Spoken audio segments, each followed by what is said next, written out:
Sounds like one. Get ready to head to Starkville. Get ready to practice. Get ready to go down there and get those guys.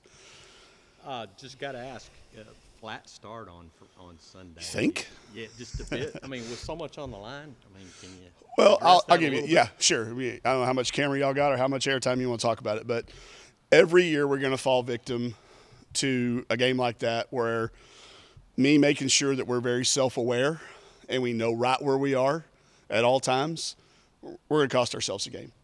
That only happens when you run into a team that is playing for more than you were, which in that case, based on us, they were. Cam and Florida had seen a path to not have to play on Wednesday. That had been a huge thing for them. Let's not play on Wednesday. That was their path to beat us because they got South Carolina tonight. I think they probably circled us a little as an easier opponent. Then fair enough. I got no problem with that. So we ran into a team who had a lot to play for at a time when, because of growing up in the sports world and you learn how to set goals at a young age, goals get you. And that's why we don't have them. We don't have a goal to not play on Wednesday, to not get a double bye, to go to the NCAA tournament. We're all about standards and practicing to them and living up to them and traveling to them and preparing to them and having a great start to them. When we got to 9 wins, everybody around's patting them on the back. You're in the NCAA tournament. I'm saying it. I'm saying it to y'all. They're reading in the papers. They read it on social media. And because we're self-aware, the start of that game didn't mean as much to us as it did Florida. And it was very obvious. Now, after we got smacked in the face and we're down 19-5, it kind of got important and we played good. There's way more positives in that game than there were negatives, except for that start that you mentioned. When's the last time y'all remember Chelsea denying a pass and getting a steal?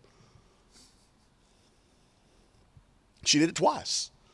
Okay, so there's a lot of it, but we did get off to a bad start. I take full responsibility for that. Our team's won 21 games and I've lost 6. There's no question in my mind. But that's a trade-off I'm willing to take every year in keeping our kids informed to try to stay away from letting be in third place or fourth place be your goal. Just practice hard every day. Just show up to the training room every day. Just go to class every day. Just do all that stuff every day, and then you end up. Now, I will tell you, we spent 10 minutes, which is the longest I've talked to them in a long time, just like this, explaining to them what could have been. Because in life, we run out of chances of could have beens. We could have been playing for second place tonight. And you talk about nobody would have had that as a goal. So, in all retrospect, we go down one spot in the RPI. We move up a seed line in all the projected. So it's not end all be all. Sure, would we like to have won? Could tonight being for, or tomorrow night being for second place? How massive would that have been? I want our kids fully aware of what could have been, so that sting is there, and it won't happen when they're going for a job interview some year. But slow start, a lot of good things, but nobody walked around here at all after we got back like it was anything other than losing a road game to a team now that's got 6 league wins. So, long answer to a very short question. Sorry, Paul. Does that about wrap it up for questions today? Sorry. Does it hurt when Mississippi State loses at home the game before you play them? Does it matter? We found out we were going through starting lineups.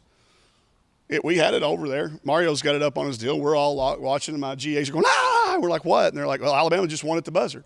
So my kids see it.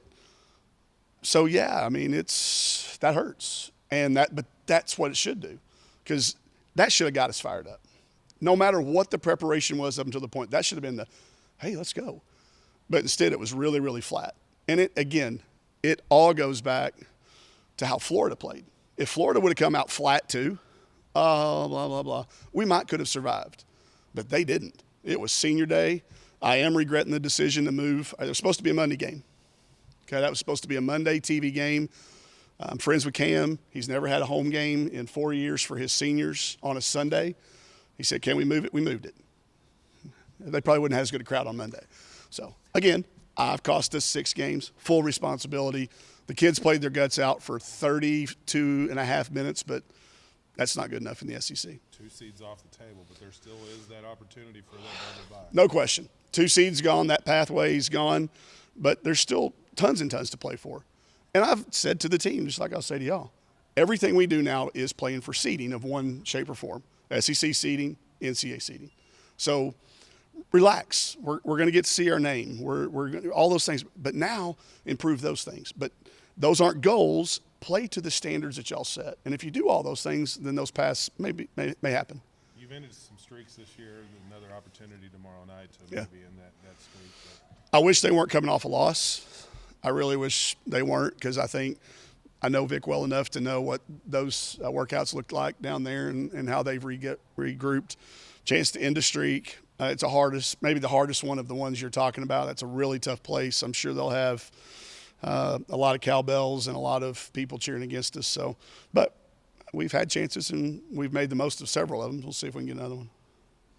Obviously, they got a lot of size. I mean, they got some size and some athleticism. What do you see as the bigger challenges?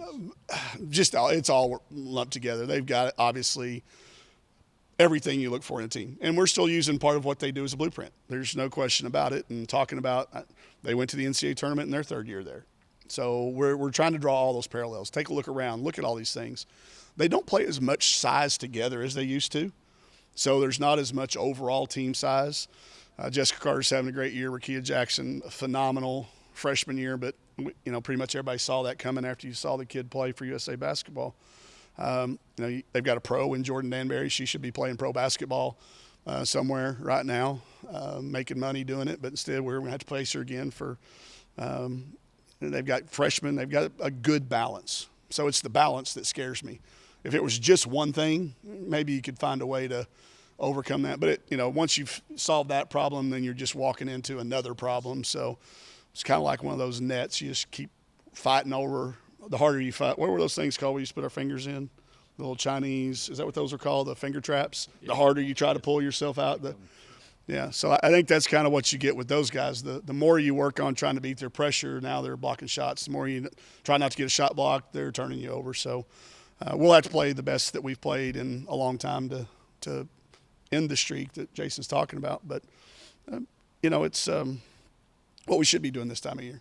This is every game we play from now on. We said that, LSU, it feels like a postseason tournament. All these teams, it's going to feel like the postseason, and it's good for us to get a couple of them. I hate that, it's got to be for third instead of second, potentially, but it's still an awful lot to play for these kids.